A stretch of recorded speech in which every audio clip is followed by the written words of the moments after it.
kahapon, binaon ako sa hamon. Nais kong bumangon sa pangungot ng kahapon. Alaga ko sa bukirin, palaging sakitin. Baboy, kambing at inahin, kulang sa vitamins. Ngunit buti na lang may King's Vita Plus, complete essential vitamins, probiotics, minerals. Ilipagin ko ang hangganan ng langit upang ang tagumpay aking makakamit. King's Vita Plus, ang aking hari, ngayon aking alaga ay laging healthy. King's Vita Plus ka na, King's Vita Plus ka na, King's Vita Plus ka na. Ilipanin ko ang hangganan ng langit upang ang tagumpay aking makakamit. King's Vita Plus, ang aking hari, ngayon aking alaga ay laging healthy.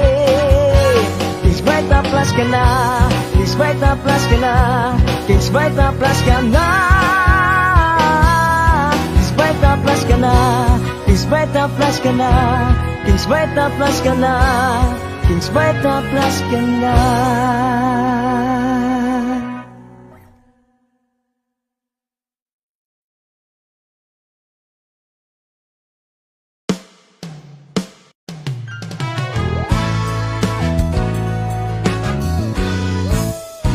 Sinisipon, nilalagnat na naman ang nalaga ko, ang manok kong kasama, gabi't umaga. Buti na lang may panamos, gumaling agad aking manok. Unti-unting bumabalik itong aking ngiti. Sa Panamox Forte, ang manok ko'y bumuti. Sa Forte at Kaplet, kantabay ko lagi. Tumatamlay, humihina ang aking alaga. Paano na kaya? Anong magagawa?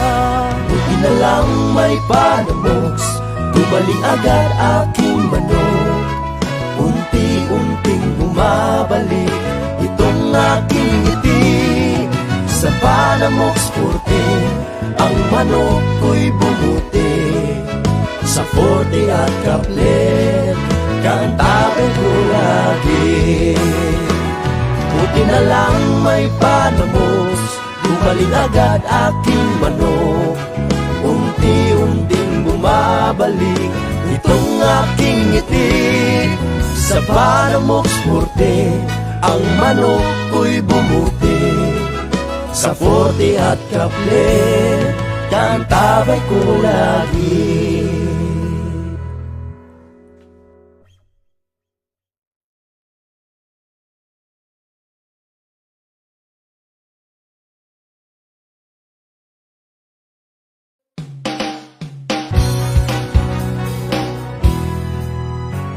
Pagkatapos ng kahapon, binaon ako sa hamon. Nais kong bumangon sa pangungot ng kahapon. Alaga ko sa bukirin, palaging sakitin. Baboy, kambing at inahin, kulang sa vitamins. Ngunit buti na lang may King's Vita Plus, complete essential vitamins, probiotics, minerals. Ilipagin ko ang hangganan ng langit upang ang tagumpay aking makakamit. King's Vita Plus, ang aking hari, ngayon aking alaga ay laging healthy. King's Vita Plus ka na, King's Vita Plus ka na, King's Vita Plus ka na. Ilipanin ko ang hangganan ng langit upang ang tagumpay aking makakamit. King's Vita Plus, ang aking hari, ngayon aking alaga ay laging healthy. King's Vita Plus ka na, King's Vita Plus ka na, King's Vita Plus ka na. Plus ka na, Kings Vita Plus ka na, Kings Vita Plus ka na, Kings Vita Plus ka na.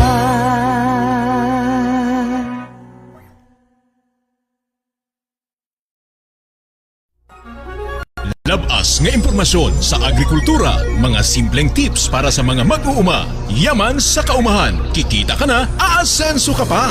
Sa programang AgriSenso, kauban si Inday Bajang o Clara Tita. Kini nga programa hatod kaninyo sa Kings Vita Plus Animal Feed Supplement, Panamox Antibiotic Caplet ug Panamox Forte ug sa Intenso Premium, Intenso Power Stag ug Intenso Plus. Get off mic. At yan po ay naabutan kami sa aming mga walang problema. Lalaki na mga problema namin, mga kuto, mga dandruff, and all. Correct, oo. Hello everyone! Happy Monday, Day! O diba, bongga? Ilang araw na Correct. lang, Pasko na. Uy, Diyos ko, yung traffic, my goodness. Just last weekend, iba yung traffic from Milan, Buhangin, umabot po sa amin dito sa may Kabantian, sa may Wow. 911. Just Haba. imagine that kind of traffic going downtown. So yung mga nag-iisip na mag-lakwat siya, mamili or what. So bring a lot of patience, okay, because of the traffic. A beautiful Correct. Monday, everyone! Hello sa ating lahat! Magandang araw po. Ito po yung programang AgriSense at kasama niyo po ngayong hapon si Inday Bajang. Alright! Kasama naman ni Inday Bajang, wala nang iba pa. Ang inyo pong lingkod, si Clara Tita. Magandang araw po sa inyong lahat dyan sa mga nanonood sa atin sa Facebook page ng Ka-Farming Angat Ka at dito din sa Facebook page ng AgriSenso at later on sa Facebook page ng Regional News Group or RNG Luzon. Magandang araw po sa inyong lahat. At in-encourage po namin kayo ni Inday Bajang kung kayo po ay nanonood sa atin ngayon. Maaari niyo po bang i-comment kung saan po ang inyong location at para alam namin, 'di ba, ni Inday Bajang kung saan ba abot ang ating programa today. Yeah, kung meron kayong mga greetings mamaya, ayan, comment nyo lamang po or meron kayong mga katanungan. Huwag mahiya mga beshies and mga madi. Ayan, basahin natin yon maya-mayang konti, diba? But anyway, di pa nga tayo nakakasimula. May agad-agad nagpa-shoutout po mura sa Baguio. O, diba? Good PM, mga ka-AgriSenso watching here at Baguio City, Benguet via RNG Luzon. Uy, maraming salamat! Si Winter Belingen Gayaw and si Joshber Ronan Bellones. Parang familiar yung name. Feeling ko yun yung love team watching from Davao City ni ano. Feeling ko. Uy, parang Joshber, belated happy birthday. Gusto ko yan siyang ma-meet soon. Probably pag makadaan ako ng office. Pag hindi na busy ang mga buhay-buhay. O, diba? Hello sa inyo. Oo, Josh Berha, panindigan mo yan yung pagiging love team mo kay Ma'am Missy para hindi po ma-disappoint si Inday Bajang sa iyo. Dapat wag mo kaming pahiyain. Josh Berha, wag mo kaming pahiyain, okay? So dapat Iba i-prove yung mo level ng talaga. ating expectation. Oo At ang nga. reaction ni Ma'am Macy, naloka siya. Uy! Sige lang, good ma'am. Sige Oo. lang ko. So ibig sabihin, Josh, ano Day? Well, I would like to ask, ilang araw na lang bagong Pasko. What's your plan? Saan ka magpapasko pala, Day? Ay, of Kasi course. celebrate Christmas. Doon ako sa doon ako sa aming bahay sa probinsya, sa Bansalan. Kasi you know na, the fatherhood is like, lood-loodays na. Yun din. Oo, Yan din yung diba? mga parang na-experience ko before when my father was still alive. Diba? Kasi nga, he is living here sa Indangan with my mama and my brother. Ako, na ako sa syudad, pero Davao, it's still Davao. It's in Agdao kasi may bahay kami doon. So doon ako lang mag-isa. So pag may mga special occasion, di ako masyadong makapunta because busy sa work, full-time media that time. So talaga pag ganyan na mga Pasko and all, 24 pa lang, may duty pa tayo niyan, diba? Oo, correct. Kahit 25 diba? na. Mag-text din yan. Asa ka? O, diba? O, san ka? Dito ka magpasko. Uy, nag-roll call na ang amahan. O, di ba? Yes, I'm going home. O, di ba? So, agad uwi ka na kasi nag-roll call na. So, yun mga ganung mga bata. Feel very beautiful to celebrate Christmas, di ba? With your family. How simple it is. As long as andyan yung pamilya, ano man yung pinaghahanda, yun yung mga handa. Hindi, di ba? Go na yan. Happy na rin ang Christmas natin. Ganun daw talaga, Day. Basta mga senior citizen na medyo matampuin na sila. Oo, as in. Yung konting kibot na na. mag-adjust. Ganon. So, just like what, okay. So, talaga, okay ma, okay pa. O, diba? So, what they want, ibibigay mo na lang talaga. So, just still with my mom right now, senior. Ano ba yung mother ko? 76 na, o, diba? Very strong pa rin in kicking and all. So, ano yung mga like and all niya? Gusto kong kumain ng ganito. Bilhan agad para talaga. Wow, mama. Diba? Sana all. Yeah, diba? Siyempre, bumabawi ka. It's really an issue now. Somehow, at least yung mga konting happiness of your parents, ibigay nyo, diba? So, happy. Somehow, maging happy din naman sila for that. Ayun. Corrected by. O, kayo dyan sa mga nanonood, saan kayo magpapasko? I think 6 days to go na lang before Christmas. O, diba? So, Yes. kung saan man kayo mapunta or mapadpad during Christmas, importante ha. Mag-ingat kayo sa daan. Huwag kayong tawag dito, sa biyahe talaga. Sa biyahe. Yes, it is. Kung magpa-private car or what, check your brakes, check your tires. Yung mga magpo-commute, as much as possible, be there as early, most probably an hour in advance, diba? Yung mga plane, aeroplano, magbabas and all. Good thing here sa atin, medyo siksikan, but hindi masyado, at least kontrolado pa lang. Pero if wala nang usually, pag 23, wala na yan. 24, wala na. So, you go home early if gusto nyo magpasko sa probinsya para iwas sa git-gitan dyan sa mga buses or any public transportation that we have. And lastly, celebrate your Christmas and New Year safely. Kung may mga paputok man po kayo dyan, make sure na safe ang ating mga kamay. Para sa 5 pa rin, 10 rin po pala ang ating mga fingers. 5 na ng 5. Correct. Oo. Parang nag-ano sila. Nag-aaway sila sa mga bagay-bagay sa kanilang mga buhay. Ano yung problema ng mga batang ito? Believe ako kay Inday Badyang. Ang cute niyang magtimpi. Di ba? Yeah. Kaya na, tingnan mo na. Diba? Makuha ka sa tingin na. Mabitayin kita mamaya. Isabit kita sa puno ng nyog. Okay? Anak ko, kawawa naman ang mga chicks. Anyway, Day, speaking sa ating Agri-Senso sa Agri-Senso today, of course, yung Agri-Balita, parang napaka-good news ito ha, kasi bihira lamang sa mga paaralan ngayon yung meron talagang sinasabi nating agriculture course. Most likely, yung mga may ganitong kurso, yun yung mga university, yung may mga malalapad na area na kung saan pwede sila doon yung apply nila kung ano yung theory na learn nila sa school. Yan, di ba? So, dito sa Davao, parang ang may agri is ang University of Mindanao. Pero yung school nila is andun sa Turil, ay hindi sa may Eden Turil yata. Parang andun sila. And diba? other than that, I'm not sure with USEP. Meron silang, parang meron nata ang USEP. Meron ba silang agriculture? Basta so far, yung mga sikat na may agriculture courses is nasa USM. Yeah, USM meron. University of Southern Mindanao. Yung papunta ng Bukidnon. Punta ng Bukidnon, yun. I don't know what's the name of the school. I forgot. Central Mindanao University, CMU. Iilan lang talaga, di ba? So, iilan lang because medyo mahal din kasi daw yung kurso na yan. Oh, ganun ba, Day? Yes, yung medyo mahal siya. Yeah, it's kind of mahal.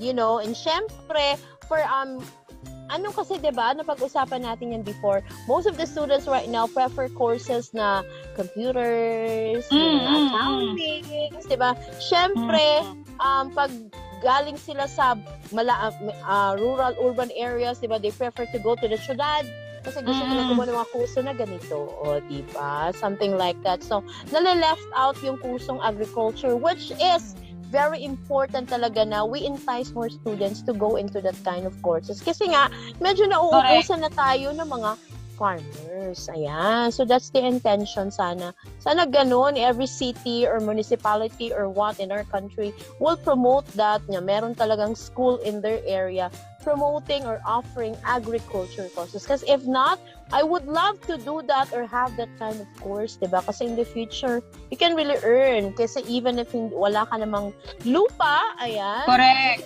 Develop naman, pwede ka namang magtanim mga small things lang on your own. Or actually, in demand kasi yung ganyang kurso. Di lang talaga alam ng ilan. Kasi nga, mas nafo-focus sa mga, na computer courses, yung mga courses na for blue-collar jobs, ika nga, diba? Yeah, Yung mga medical, diba?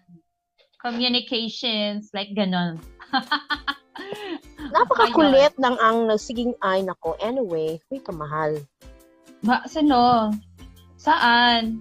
Anong mahal? May isang tao na nagchat-chat, nakabalo, naka-live ko. Oo. Okay, ayan. So, okay na. So, yun na siya. So, let's go on sa ating Agri-balita ngayong hapon, mga friends. Ayan, syempre pa, it's somewhere over the rain. Hindi siya over the rainbow, actually. Dun po ito sa, what do you call this one? I forgot the place. It's in Pagadian City. So, it's, diba, meron na talagang initiative ang kanilang syudad to somehow promote agriculture courses at magbubukas po sila ng agriculture course sa kanilang lugar. So, ayan, mag-uumpisa ng mag-alok ng kursong agrikultura ang Pagadian City International College ng PCIC upang tumugma sa mga pangangailangan ng syudad, partikular sa produksyon ng pagkain. Ayon kay Pagadian City Mayor Sammy Co, na itatag ang PCIC sa pamamagitan ng Ordinance 2021-479 na pinirmahan ni Co noong August 2021. Galing ang pondo at pamamahala nito sa executive budget ng syudad. Para hindi makipagkompetensya sa mga pribadong universidad sa syudad, nag-aalok ang PCIC ng mga kurso na hindi normal na ibinibigay kabilang ang BS Multimedia Arts, BS Public Administration, BS Tourism Management at BS Diploma on Midwifery. Plano rin ito na magbigay ng dagdag na mga kurso tulad ng Public Administration, Midwifery, Tourism Management, mga vocational technical courses at iba pa na kinakailangan ng Pagadian City para mapunan ang pangangailangan nila sa manpower. Nakalinya na rin umano ang curriculum nito sa Food Security Trust ni Pangulong Bongbong Marcos para sa Pilipinas. Dagdag ng mayor na sinunod nila ang mandato ng presidente na magtanim para magkaroon ng sapat na pagkain ng bawat hapagkainan ng pamilyang Pilipino. So may budget na, di ba, pupush nila or magpapatay, what you call this one, nakalinyada ng kanilang curriculum for their agriculture courses and other courses na somehow would address sa kanilang needs of manpower on their place. So good job for Pagadian City LGU for thinking about that matter para po sa kanilang lugar. Kasi syempre, kailangan mo rin isipin the security or somehow, tawag nito, ano bang dapat sa ating syudad? O, diba? Ano ang kulang? So it's the LGU's initiative to think of those possible projects or even those courses or you have to offer sa mga future leaders, students as well, who can somehow be the leaders in the future ng inyong lugar. So right now, at least it's a preparation for them to be an effective one sa kung ano man yung journey na kanilang pupuntahan in the future. So ayan, so good job sa inyo and to the students. Enjoy the course. Ika nga, my sister-in-law was into that kind of course when she was in college. It's really fun na talagang parte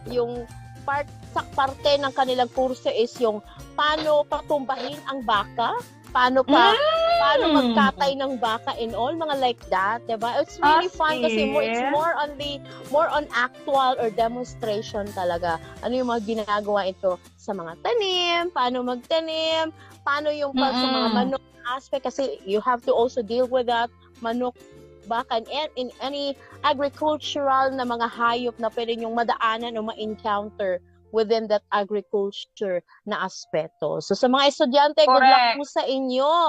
'Di ba? May pondo ang gobyerno, so gamitin niyo kung maging scholar kayo. Go get it. O, 'di ba? Huwag sayangin ang opportunity for that. Kasi nga Ano Day? Yung mga job opportunity ng agricultural Yes. student. I'm sure marami yan siya. Hindi lang nila, Definitely. hindi lang dito sa naka-highlight.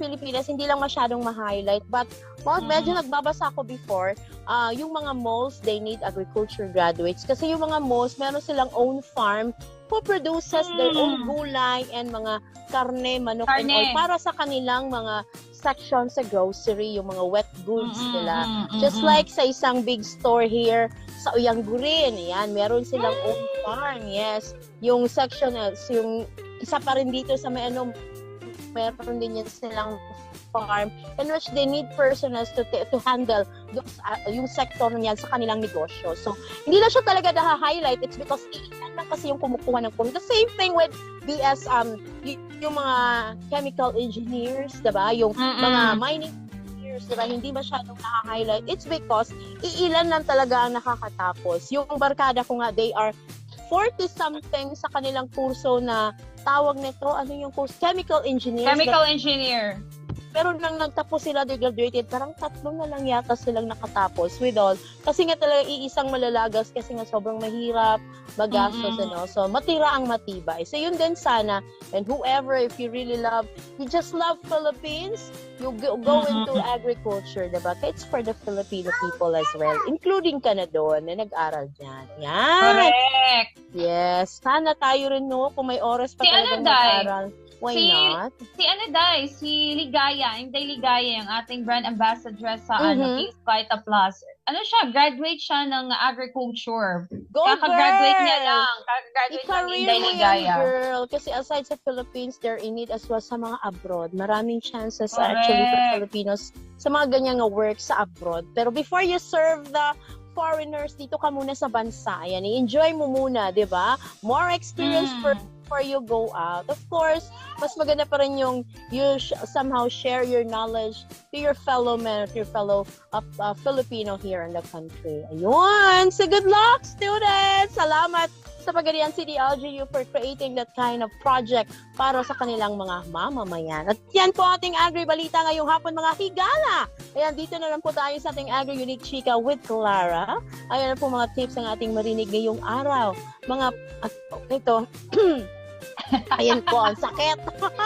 Mga tips na naman po para sa ating pag-agrikultura na pwede po nating magamit sa ating mga planong pag-alaga ba ng mga baboy, o ano ba, senior? Sinong senior?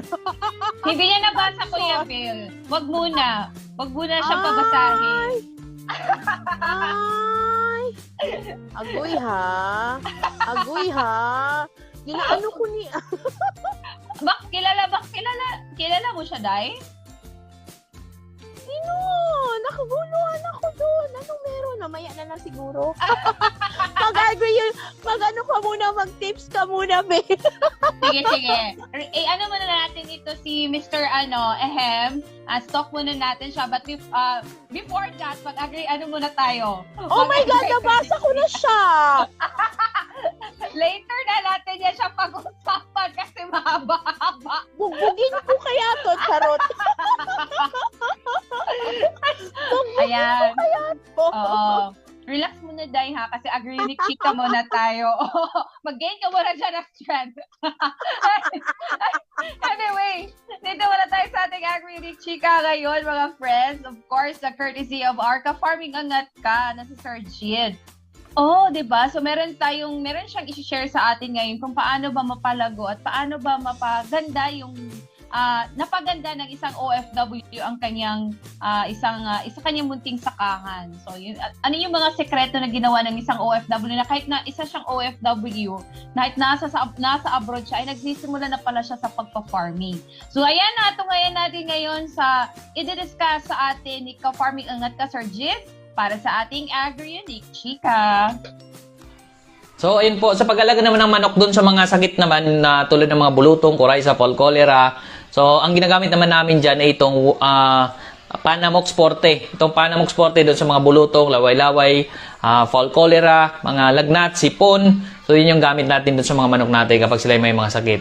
Panamox forte, pinapainom namin yan up to 5 days doon sa mga manok namin.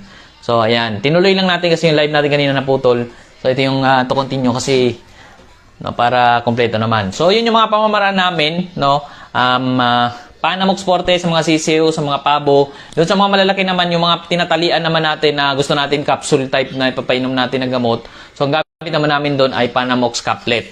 So, Panamox caplet na hanggang 7 araw namin pinapainom yung manok hanggang sa kasi usually up to 7 days kung magaling na rin yung mga manok namin doon sa Panamox caplet. Yun yung mga gamit natin na gamot. Doon naman sa mga nag-alaga ng mga manok panabong, marami din kasi yung mga nag-alaga ng panabong bilang passion nila. So, ang gamit naman na doon sa amin, ang usual na ginagamit dyan, itong Intenso. Intenso Plus para sa sisiw, Intenso Power Stag para sa mga stag o bayong-bayong, at Intenso Premium naman doon sa mga kinokondisyon ng mga manok. So, yun yung mga ginagamit ng karamihan din sa mga breeders na, lalo na yung iba, no, tuloy-tuloy na vitamins ang gamit nila, same brand. Yung iba naman ay nagpalit naman ng mga bagong brand. So, itong Intenso naman ang gamit nila. Intenso Plus para sa sisiw, itong Intenso Plus sa sisiw, maganda nito. Kasi bukod sa mga multivitamin,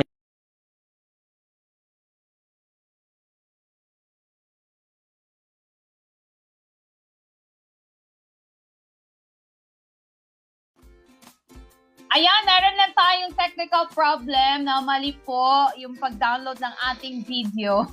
Nauna po yung part 2, dapat part 1 pala yun.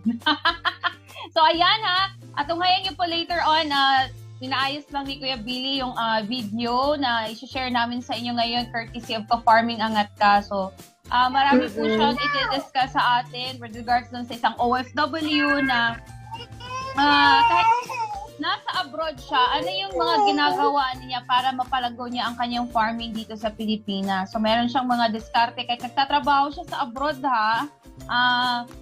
meron siyang mga ways na ginawa para makapagsimula dito sa Pilipinas sa farming. So, kalaunan, ay naparami niya yung kanyang pag-aalaga ng mga hayop.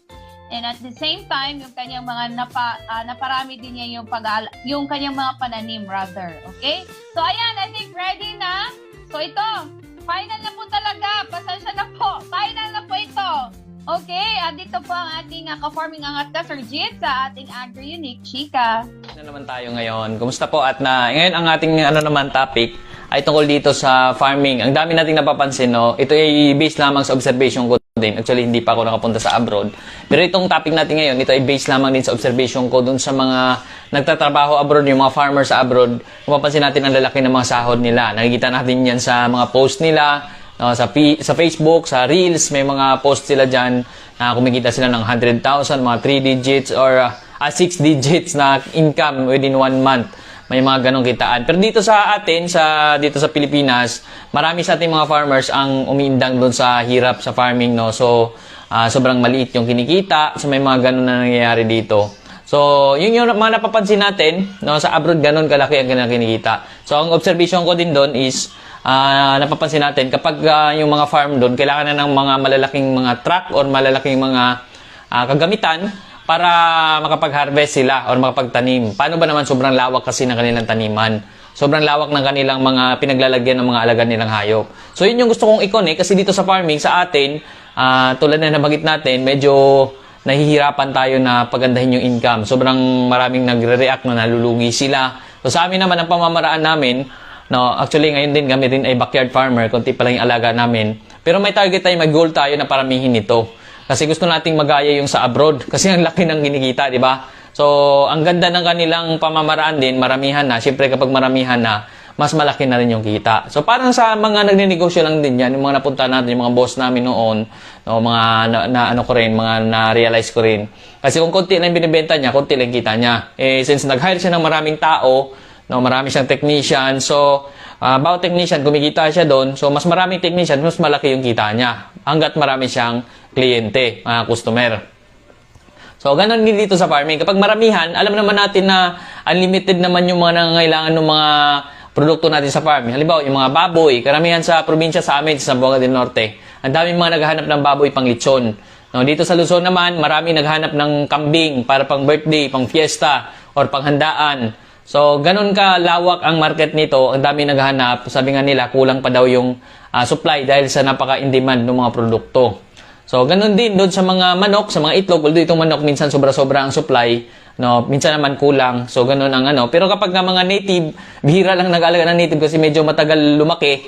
No, madalas yung mga nag-alaga sila, yung mga pang 1 month lang, no, na ibebenta na nila. So, dito sa atin, no, sa yung madalas itong mga 45 days wherein marami rin naman ang gusto ng mga native kasi daw mas masarap yung lasa sa mga baboy na native, mas masarap na pang lechon kasi mas yung balat, mas masarap na yung balat ng lechon ng native. At mas maganda daw lechon na yun, sabi ng mga naglilechon na nakakausap natin. So, yun yung mga napapansin natin na talagang tuloy-tuloy in demand naman itong mga produkto natin, tuloy na nabanggit natin, lalo na itong native kasi yun nga, medyo kaunti lang yung nag-aalaga. Pero, para sa akin, mas maganda rin kung native, lalo na kung napaka-healthy pa ng pamamaraan natin, pwede naman tayo magtanim-tanim, na pwede naman natin pakainin niya ng mga pananim lang din natin, hindi tayo gagastos. No, ganun yung sa akin, na kailangan na din natin paramihin yung ating source ng papakain natin sa kanila. Kasi kung mag-alaga tayo ng marami ring nadala dyan, kasi nag-alaga sila ng marami, nakaasa lang sila sa feeds. So, sobrang laki naman yung gastos. Kung minsan daw nalulugi na sila at yung iba naman wala nang tuloy-tuloy na ikasupport na pangbili ng feeds doon sa mga alaga nila. So ganun yung mga rin dito, ganun yung mga pamamaraan din ng karamihan na nagtatanim din sila para meron silang ikapakain doon sa mga native nilang alaga. Since native naman ito. Karamihan nga lang sa atin, no, nasanay lang tayo na mag-alaga ng hayop na akala natin feeds lang talaga ang buhay ng alagang hayop natin. Pag walang feeds, hindi daw lalaki. Pag walang feeds, hindi daw magiging baboy. So, hindi naman ganun yun. Kasi, ito mga baboy na to, lalo itong native, sanay sila doon na nakatira sa mga gubat. Diba? Sanay sila na kumakain ng mga damo doon, mga prutas na nangalaglag. Ibig sabihin, kahit mag-alaga tayo ng hayop, no, pwede pa rin natin bigyan niya ng mga gulay, mga prutas na pwede natin may bigay. Shoutout kay Sir Jonathan E. Mahusay. Hello, sir. Magandang araw po. So, yun yung mga pamamaraan din na sa akin nakikita ko na po pwedeng gawin kapag gusto natin ng maramihang alagang hayop, di posibleng malaki yung kikitain natin. Kaya lang, ang marami ring challenge na pagdaanan dyan. Kaya mas best pa rin na mag-start muna tayo sa kaunti, dahan-dahan muna at kilalanin natin maigi muna yung pag-alaga ng hayop, alamin muna natin yung mga challenge na pwede natin pagdaanan dyan bago magparami. So, actually ako, may goal din tayo na magparami ng baboy. Actually, goal 100 inahing baboy ngayong ko. So, may tayo dyan, may topic tayo dyan, ilalabas natin sa farming business at iba pa din na video. So, ginawa ko ng topic yan, tukol doon, in-explain natin maigi kung paano yung plano natin, ano yung mga dapat gawin. Dahil ang dami ring challenge na pwede nating pagdaanan dyan. Number 1 na, tulad na nabanggit ng karamihan, yung pampakain natin sa baboy. No, pag maramihan, mas marami din, bulk din yung kailangan natin. Pero kapag tayo, halimbawa, i-compare natin, ako ay employee, no, halimbawa, employee ako dati. Nagtrabaho ako, 12 oras ako nagtatrabaho, 12 oras tayong kumakayod. Kung tayo ay nasa mga pabrika, 12 oras tayo nag-operate ng makina, 12 oras tayo nagagalaw ng kamay natin para mabuo yung mga produkto doon sa pabrika. Paano kung gawin natin yan sa bukid, sa farm? So, kung marami tayong alagang baboy, so maaga tayo gigising, manguha tayo ng mga pampakain, kung mayroon naman tayong space yan, ito ay para lamang muna doon sa may mga existing ng lupa, may mga existing na available na area na pwede naman pagtamnan ng kamote, ng mga kangkong, ng saging, ng madre de agua. So, at marami pang ibang mga pananim na pwede namang ikapakain doon sa mga alaga. Lalo na may iba pa nga dyan, malawak yung palayan nila, so may mga darak na siya na pwedeng ibigay doon sa mga alagang hayop. So, yun yung mga yun yung mga ginagawa na sa tingin ko pwede nating itry. So, kay Farming Jonathan E. Mahusay, naglilimlim po ba, idol, ang Rhode Island Red ng itlog niya, idol? Sir, based sa experience din ng maraming mga nag-alaga, sa pinsang ko, nag-alaga rin siya Rhode Island, hindi po siya talaga maganda maglimlim. May iba po naglilimlim, may iba naman hindi. At yung iba daw naglilimlim pero hindi naman daw napipisa lahat. Hindi siya maayos maglimlim kasi lagi niyang iniiwanan. Hindi siya maayos magdala nung itlog niya bilang nilimliman. Kaya marami ang ginagawa nila, yung itlog ng Rhode Island, pinapalimliman nila doon sa native or gumagamit sila ng incubator. Kaya pansin natin sa mga farm na nag-alaga ng mga Rhode Island, meron silang mga incubator. Doon naman sa area na medyo walang kuryente, pwede palimliman doon sa ibang alaga sa mga native na manok naman. Yun yung mga pamamaraan nila. So, ayun, lang natin, No? So, pwede rin itong mga manok, ganun din itong mga tanong ni Sir, pwede mag-alaga nito mga ganitong klaseng manok. Rhode Island, ito ay mga native sa ibang bansa, mga heritage chicken naman kung tawagin dito sa atin sa Pilipinas. Tapos, yun, maganda rin itong klaseng mga manok na to kasi pwede rin natin sila i-free range na kumakain ng mga damo sa paligid at bibigyan din natin ng ibang klaseng pampatuka. Itong mga asola, pwede rin.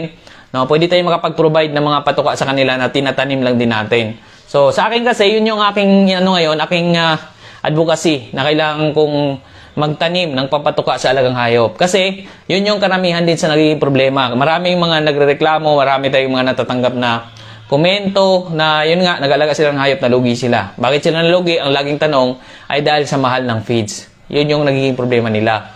So sa akin, kung meron namang space, magtanim tayo yung mais. Pwede tayo magtanim yan. Kinakain ng mga manok natin, ng mga itik natin. So yan, tapos itong asola, pwede rin yan kasi once na nandyan na yan, pwede tayo laging kukuha na lang dyan na ipapakain natin dun sa mga alaga nating hayop. So, ayun. Hello nga pala. Agrisenso, itong video natin ay lalabas din sa Agrisenso. Magandang araw po sa inyong lahat. So, ayun. Yun yung mga pamamaraan din na sa tingin ko ay pupwede nating i-apply doon sa ating pagsasaka. Kasi, tulad na nabanggit natin kanina, no, sa ibang bansa, ang lalaki ng kinikita ng mga farmers, ang lalaki ng mga kinikita ng mga farm owners, syempre, kasi maramihan na. So, kung may malawak tayong space dyan, hindi naman natin nagagamit. So, pwede na natin lagyan niya ng mga pananim. Kung gusto natin magtanim ng gulay, maramihang gulay. Although sa gulay, may mga challenge pa rin dyan. May mga peste, may mga nakasira ng mga pananim, may bagyo. So, may sobrang tag-init. No? May mga ganong dito sa farming. Yan yung mga challenge na minsan hindi natin masasabi kung kailan darating. So, dito sa farming, sa mga pag-alaga ng hayop naman, so may mga challenge pa rin dyan. Paano pag nagkasakit yung alagang hayop, lalo na itong mga sakit ng baboy, mga ASF, yan yung problema ng karamihan. Kaya marami rin sa ibang area na uso pa yung ganong sakit, hindi muna sila nag-alaga ng baboy. So, dun sa area na okay naman, safe naman, na wala pa naman ganong nangyayari, nag-iingat sila. No, nag-alaga sila ng baboy, pero nag-iingat sila. Hindi sila nagbibigay ng mga kaning baboy, ng mga meat galing sa ibang lugar. No, ang ginagawa lang nila, pinapakain ng mga kangkong, kamote, or feeds. Depende rin sa pamamaraan din natin yon. So, may mga kanya-kanyang pamamaraan din dito sa pag-alaga ng baboy, sa pag-alaga ng manok, sa pag-alaga ng kambing. So, depende rin sa pamamaraan natin. Ang maganda naman sa kambing, kung may mga damuhan lang tayo, so, pwede na tayo mag-aalaga ng kambing. Itong kambing lang, isa rin sa lang dito, realidad. Hindi rin ganun kadali mag-alaga ng kambing. May mga panahon din na nagkakasakit. So, may mga area din na hiyang ang kambing. So, may mga area din na medyo mahina sila, lalo na doon sa malalamig na area. So, although maraming damo, pero problema naman kapag may nanganganak na, yung medyo pinapalaki na natin yung ganyang anak. Tapos, inabot ng tag-ulan, taglamig, so nagkakasakit naman, nasasayang na naman. So, yun lang yung dito sa kambing din, no? Kaya, mas maganda, tingnan muna i-assist din muna natin yung area natin kung ano ba yung nababagay doon na pwede nating alagaan. So, Sir Jonathan, mahusay, sir, maraming salamat sa panonood mo dito sa ating live ngayon. No, actually, dito tayo sa Ka-Farming Angat Ka Naga-Live kasi ito ay ilalabas din sa Agrisenso. Kukopya, rin tayo doon, ipipicture. So, yun yung mga pamamaraan din natin dito sa mga pag-alaga ng hayop. Kailangan din natin i-assist muna yung area. Mas maganda kung magsisimula pa lang tayo, kung wala pa talaga tayong panimula, hindi pa tayo nakapag-umpisa, assist muna natin yung area natin kung ano ba yung mga pupwede natin na ano ba yung pupwede nating ilagay muna or ano ba yung pupwede natin magamit, ano ba yung pwede natin makuha dyan na pwede nating magamit dun sa pinaka-umpisa natin para hindi tayo gagastos ng malaki. Kasi kung mag-alaga tayo, nagagaya lang tayo sa kung ano yung inalagaan ng iba, nakikita natin, tapos gagawayahin lang natin. So, kung wala naman tayong resources dyan sa area, posibleng gagastos tayo. Unlike nang titingnan muna natin kung merong mga resources na pwedeng magamit, halimbawa, kawayan, no, para sa mga kulungan ng alaga natin, kung meron tayong space na pagtamnan ng mga gulay, pagtamnan natin ng mga pampakain din sa alagang hayop, para makakatipid-tipid tayo dun sa pag-alaga ng hayop. So, yung iba naman, medyo maliit yung space nila, pero ang magandang nila, paraan, nagtatanim sila ng mga pananim na halimbawa, kapag maliit na space, tanim sila ng mani, tanim sila ng mais, yung mga dahon.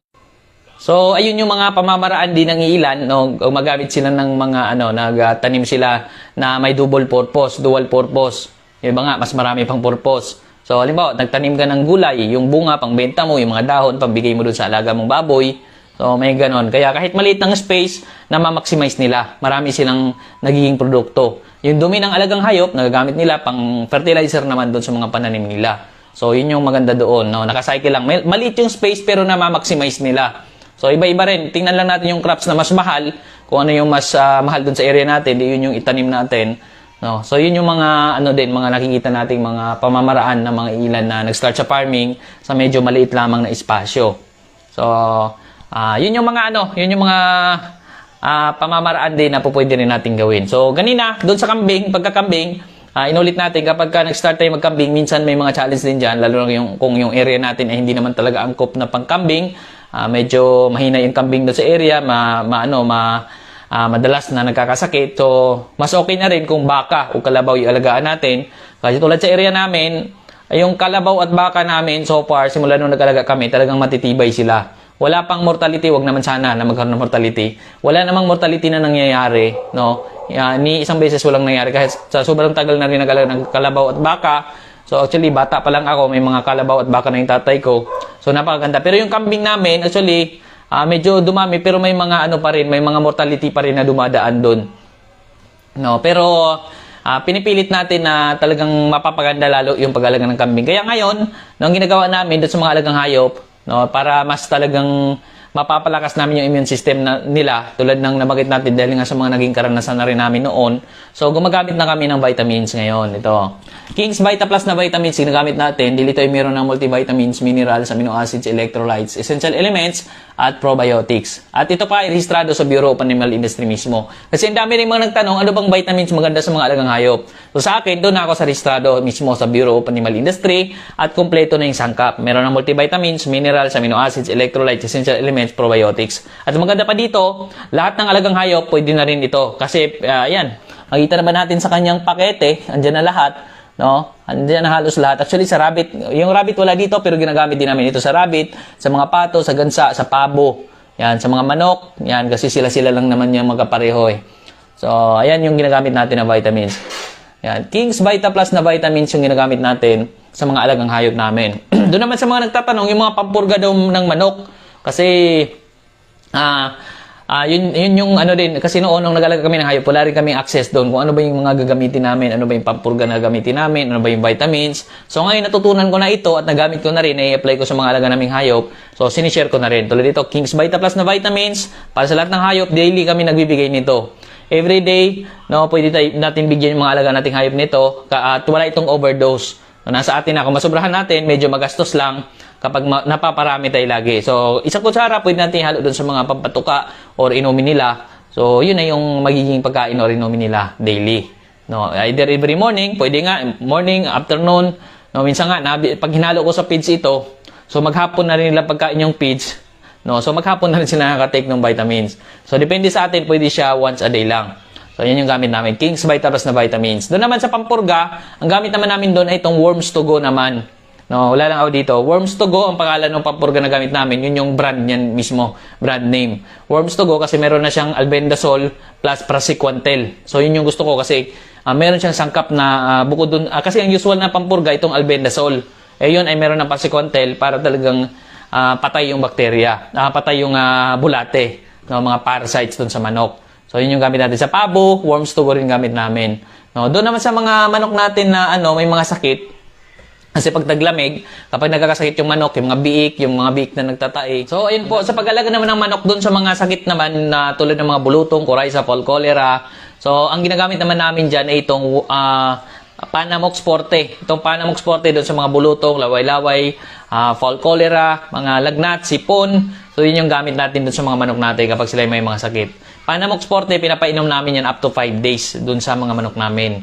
So, ayan. Tinuloy lang natin kasi yung live natin kanina naputol. So, ito yung to continue kasi para kompleto naman. So, yun yung mga pamamaraan namin, no? Panamox Forte sa mga sisiw, sa mga pabo. Doon sa mga malalaki naman, yung mga tinatalian naman natin na gusto natin capsule type na ipapainom natin na gamot. So, ang gamit naman namin doon ay Panamox Caplet. So, Panamox Caplet na hanggang 7 araw namin pinapainom yung manok hanggang sa kasi usually up to 7 days gumagaling na rin yung mga manok namin doon sa Panamox Caplet. Yun yung mga gamit natin na gamot. Doon naman sa mga nag-alaga ng mga manok panabong, marami din kasi yung mga nag-alaga ng panabong bilang passion nila So, ang gamit naman na doon sa amin, ang usual na ginagamit dyan, itong Intenso. Intenso Plus para sa sisiw, Intenso Power Stag para sa mga stag o bayong-bayong, at Intenso Premium naman doon sa mga kinokondisyon ng mga manok. So, yun yung mga ginagamit ng karamihan din sa mga breeders na, lalo na yung iba, no, tuloy-tuloy na vitamins ang gamit nila, same brand. Yung iba naman ay nagpalit naman ng mga bagong brand. So, itong Intenso naman ang gamit nila. Intenso Plus para sa sisiw, itong Intenso Plus sa sisiw, maganda nito. Kasi bukod sa mga multivitamins na meron dito, meron din siyang CGF o Chlorella Growth Factor. Kaya mas mabilis lumaki yung mga sisiw. Sisiw ng manok, sisiw ng pabo, Intenso Plus ang gamit namin. No, so yun, Intenso Power Stag para doon sa mga stag or bayong-bayong naman ng mga manok, no, para sa mga kinokondisyon natin. So sa amin naman, mga 2 to 3 times lang kami gumagamit nito per week. So actually, may dosage din naman to doon sa box mismo or doon sa mismong sachet. Makikita rin natin yung kung paano siya gamitin. So, yun yung pamamaraan doon sa mga kinokondisyon natin manok. Inulit natin, Intenso Premium, maganda doon sa mga manok panabong din. So, yan ang lahat ng mga nababanggit natin dito ay nabibili ito sa mga Agrivet stores nationwide. So, pwede tayong mag-inquire dyan sa mga Agrivet stores sa area natin at pwede tayong bumili dyan itong mga nabanggit natin mga vitamins at itong gamot at pampurga doon sa mga alaga nating manok. So, ayun, medyo mahina-init natin kaya dito lang muna tayo. Maraming salamat po sa inyong lahat. Thank you po. Happy farming po. Happy farming, Sir Jid! Ka-farming angat ka at yun po din ang kanyang Facebook page na Farming Business at Iba pa. Ayan ha, sa lahat ng mga meron pang mga nabibitin doon sa topic na i-discuss sa atin ni Sir Jid, maaari nyo po siyang i-follow sa kanyang pages. Okay, yung pong ka-farming angat ka at Farming Business at Iba pa. So scroll nyo lang po dyan, ang dami po niyang mga inspiring stories. And at the same time, marami din po siyang naibibigay na tips sa atin when it comes sa pag-aalaga ng mga manok, pabo, mga gansa, ano pa ba, pato, lalong-lalo na yung mga kambing, meron siyang mga alagang kambing at saka yung mga baboy niya, mga biik, ay naka-free range lang din. So yung kanyang pamamaraan sa pag-aalaga ng baboy ay hindi siya commercialized. Meron pa rin traditional thing kasi nga yung ang kanyang mga kulungan na hindi naman gawa talaga sa semento, like mga kahoy lang talaga ha, yan, diba? Yan, yung mga typical na sa probinsya. Ang kinagaganda lang, kahit yung mga inahin niya, is hindi nakaano talaga siya, nasa ilalim lamang ng puno ng I think mangga ata yun. Nakalubog lang doon yung mga yung mga inahing baboy niya doon. So okay naman, 'di ba? Wala namang problema. So depende po 'yan sa inyong pamamaraan. Kung kayo po ay nasa traditional na pamamaraan o itong makabagong pamamaraan, importante ay hindi niyo po makalimutan na gumamit ng mga makabagong bitamina. So yan po yung mga na-share ni Sir Jid ng Ka-Farming Angat Ka. Of course, yung mga produktong may puso para sa mga magsasaka, ang ating King's Vita Plus Animal Feed Supplement, Panamox Caplet, Panamox Forte Intensive Products, Worms to Go, at para sa ating mga pet dogs and cats, ang King's Vita Pet. At yan po ang ating Agri-Unique Chika for today. I hope na meron po kayong mga nakukuha na mga informasyon. I'm sure meron, 'di ba? Nakaka-inspire lalong-lalo na kapag si Sir Jid talaga 'di ba? Yung nangungusap sa atin kasi based on his experiences talaga yun siya. O nakamute ka, Day. May hindi ko, mali pala yung kiniklik ko. Sorry naman! Diyos ko, senior na talaga tayo with all. Na-stalk mo yun siya? Kilala mo? Hindi ko siya kilala. But anyway, I'm so proud to say, hi sir, I forgot the name. Anong pangalan nun? Wait lang. Let's take the name of Herona. Cedric Henora. Sir Cedric Henora, good afternoon, sir. Don't you worry, sir. I'm so proud to say I'm still 39 years old. Tama? Pasensya ba sa boses? Siguro he's some sense na nakamatanda and all because of my voice. Magti 3 weeks na po akong paos, di ba? Kasi ka na hindi nakaka-recover ang boses ko kasi I keep on talking. Siguro sa Christmas, I will not talk siguro for a week. Day, napatanong lang ako kay Sir Cedric, bakit sa ang daming mga tanong, Sir Cedric, bakit ganyan talaga yung mo? Naghanap ka ba ng senior, Sir Cedric? Oh my God, nasaktan ako, charot. Hindi, Day. But it's a compliment. I take it as a compliment, diba? Kasi when you are senior, you should be happy. you reach that You age. reach that age. Oh, Correct. diba? Na you should be happy nga. Uy, 50 na di ay ka. Yes! Oh, Feeling talaga ko- umabot ako ng 50. Oh, diba? But I'm Feeling not ko 50, sir. Feeling ko dahil si Sir Cedric ay senior citizen na, tapos naghahanap siya ng senior. Oh my gosh. Sige sir, hanapan ka namin sir kasi po ako ako po'y masaya sa aking buhay bilang isang ina at asawa sa makukulit kong mga anak. Feeling ko, parang naghahanap si Sir ha. Ikaw naman Sir, nasa agriculture ka program, tapos dito ka naghahanap ng senior. Yeah. Baka gusto lang ni sir ng warm Christmas, diba? Uy, malamig ang panahon ngayon, diba? So, basta, ayan Diyos ko! Ayan po Sir Ayan. Cedric, ayan po yung proof na si Inday po ay hindi senior. Parang tingnan mo siya parang lang, kaka-graduate lang niya ng high school, tapos nag-uyab-uyab.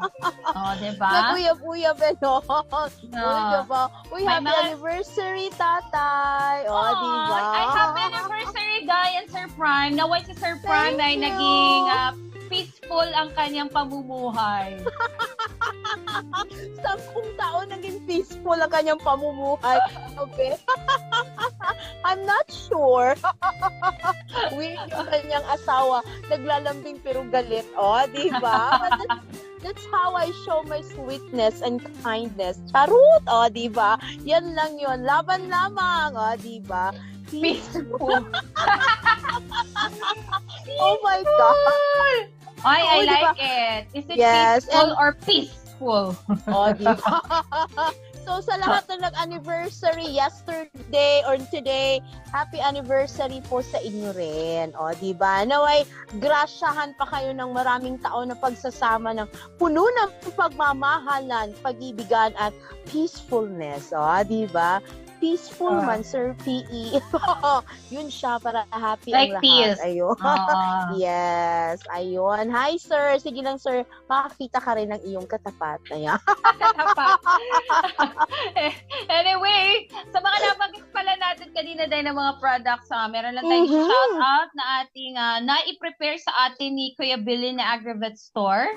Ayan, I think meron siyang na-prepare sa atin. Ayan, Diba? dito po sa province of Nueva Vizcaya. O, binabalik pala yan siya. Hindi pa yan siya province of Nueva. Nueva Vizcaya po yan siya. Diyan po sa may Yes. bayan ng Cayapa, Nueva Vizcaya. O, ayan na ang Alfonso, ayun siya kuya, Alfonso Twine. Twine ba yun? Ano ba yun? Ang liliit na mga Twins! Alfonso Twins Yan. Trading. Alfonso Ayun. Twins Agri-Trading. O, diba? So, yan ha. Shout out pala kay Reden Ronay Calderon na paki-edit po ng province of Nueva. Saan gumawa nito? O, kung Siya yung senior, hindi niya nakita. Nanonood ka ba dyan? Nakikinig ka ba? Paki-edit ang Nueva Vizcaya. Okay? Shout out to Kuya Reden. Ano pa yun next? Next natin Ano na pa yun? province. Mindoro pa yung nabasa ko. Mindoro. Nawala na. Ayun, Ayan, sa Mindoro Mindoro yan. naman. Ayan. So marami-rami tayo doon. So isa-isahin natin sa Calapan City, Oriental, Mindoro. Ayan, mabibili po tayo sa, saan ba yan? AM Marasigan Feed Supply, JK Aggregate Supply, BMC Aggregate Supply, RHR Aggregate Supply, Home Pet Corner Poultry Supply, Theo Bellet Aggregate, JB Canubing Aggregate, and Elite Aggregate. Ayun. Doon naman tayo sa kabilang banda sa Baco, Oriental, Mindoro, Prime Dimaster Aggregate, Bakay Agricultural Supply, and Titans Aggregate Supply. While sa Nawan, Oriental Mindoro, I just hope I got it right, we have here sa SJ Feed Supply. Ayun. Ayan. So, I think tapos na ba? Ayan. Yo! Tapos na. Yan po lahat sa province of Mindoro, mga ka-agri, sa mga nanonood sa atin, sa mga viewers natin dyan na naghanap ng ating produkto. Actually, available po tayo sa mga Agravet Store sa Visayas, Mindanao at saka sa ilang lugar sa Luzon. Hindi pa natin nalusob. Lusob talaga. Yeah, hayaan. Napuntaan lahat We'll ng you Agravet. all. Well, let's Correct. give you all in 2023, diba? So, Correct. at least saan pa tayo mapunta or whatsoever. See you all next year sa inyong mga lugar. Ay, bongga! Corrected by. Ayan! At sa mga naghahanap sa ating Agribet stores at walang stock, okay, pwede po kayong mag-message sa ating mga Facebook page. Pwede po dito sa Facebook page ng AgriSenso dahil i-forward po natin yung message nyo sa mga marketing team ng King's Vita Plus. Lahat po ng mga produkto na na-mention namin sa inyo ay available po yan siya sa social media, mapa-Facebook man. Meron din po tayo, available din tayo sa Shopee at saka sa TikTok. So, message na lang po kami para ma-deliver po namin sa inyo COD via LBC or COP via LBC or pwede rin COD via JNT Express or GoGo Express. Ayan man. Maraming options. Pili lang kayo. Yes, Basta, what do you prefer na mas madali on your end? correct. Ayan, Basta okay matry lang nyo yan. lang ang product. Walang problema, mga kapatid, mga ka-agri. Okay. So, ayan na. Okay Ayan na. tayo. Okay na ba tayo? O yun, okay na Ayun tayo na. mga friendship. Anyway, maraming salamat po sa inyong pagsama sa amin ngayong Lunes ng hapon sa ating programa. Anyway, samahan nyo pa rin po kami bukas, of course, with our guest speaker. Ayan, kasama natin tomorrow si Pulumulok Native Chicken. Siyempre pa, another set of tips na naman po ang kayang isi-share para sa ating lahat. Ayan, ito po ang inyong lingkod, Inday Badyang. And this is Clara Tita. Hanggang bukas po muli dito lamang sa nag-iisang programa para sa ating mga magsasaka at sa agrikultura. Wala nang iba pa ang AgriSenso. Sa agrikultura, aasenso ka. Magandang hapon po sa ating lahat. Laban mga seniors! Ayan. Laban Madi. Nga impormasyon sa agrikultura, mga simpleng tips para sa mga mag-uuma, yaman sa kaumahan, kikita ka na, aasenso ka pa. Sa programang AgriSenso, kauban si Inday Badyang o Clara Tita. Kini nga programa hatod kaninyo sa King's Vita Plus Animal Feed Supplement, Panamox Antibiotic Caplet ug Panamox Forte ug sa Intenso Premium, Intenso Power Stag ug Intenso Plus.